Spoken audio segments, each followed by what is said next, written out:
Sotihotu Namo Buddhaya.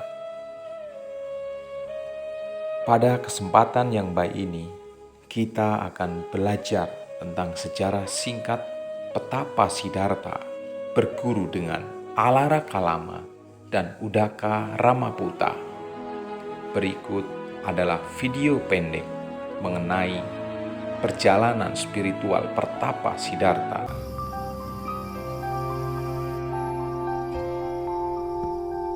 Aku sudah menyamai pencapaian guru, tetapi ajarannya tidak membawa pada akhir duka.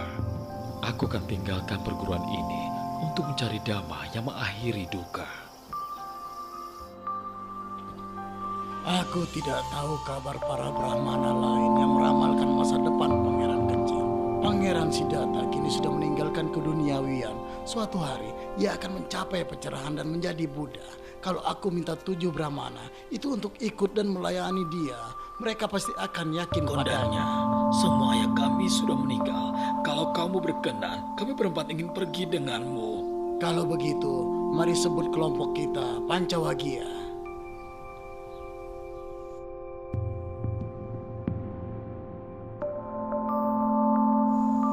Pertapaan Uddaka. Bolehkah saya undang Anda untuk ikut dengan saya?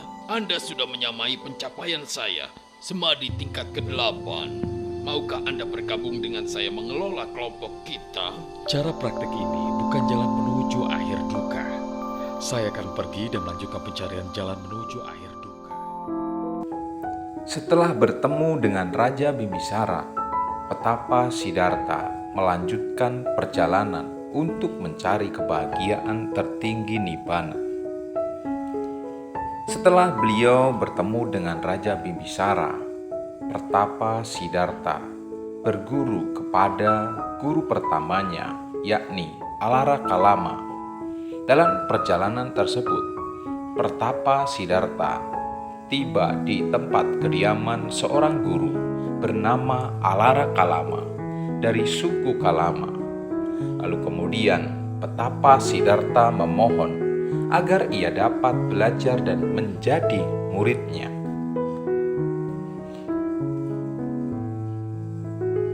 Alara Kalama lalu mengabulkan permohonan itu dengan tulus.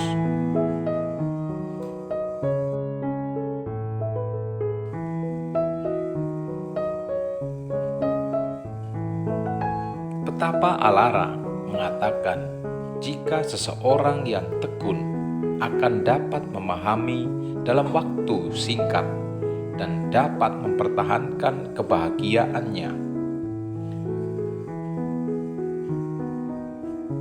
Dengan kecerdasan petapa Siddhartha dapat dengan mudah mempelajari dan mempraktikkan ajaran Alara.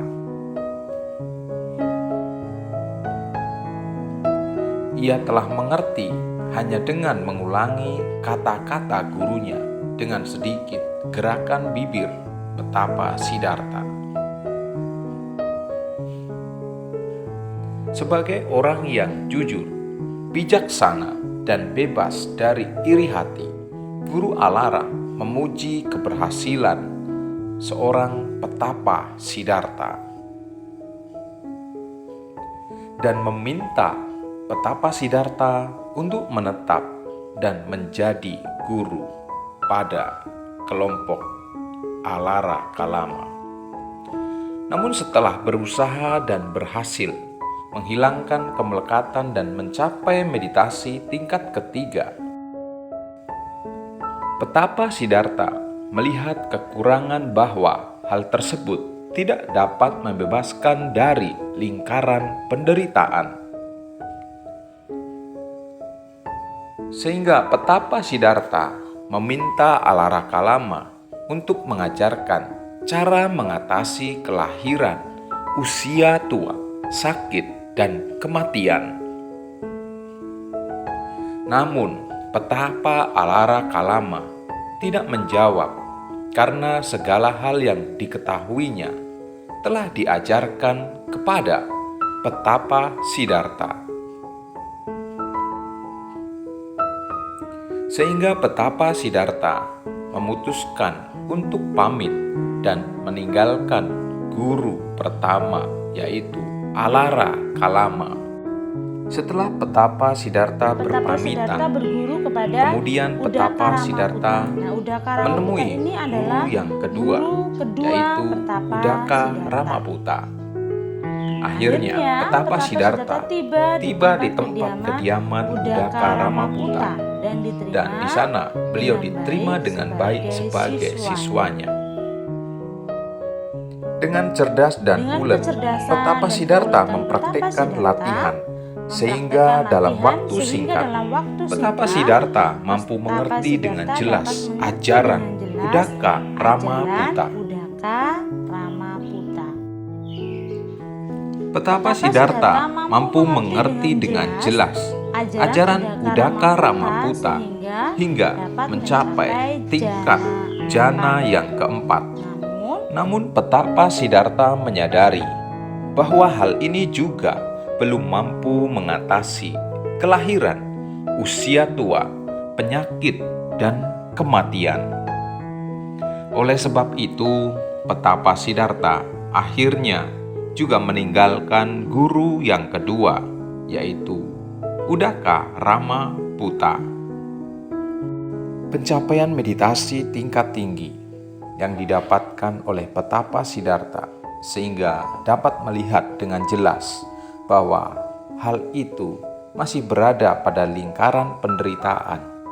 Pencapaian ini tidak dapat mengakhiri lingkaran penderitaan seperti usia tua, sakit, dan kematian. Akhirnya, beliau pun meninggalkan kedua gurunya. Itulah tadi sejarah singkat pertapaan petapa Siddhartha ketika berguru kepada Udaka Ramaputra dan Alara Kalama. Semoga bermanfaat bagi kita semua. Terima kasih. Sotihotu Namo Buddhaya.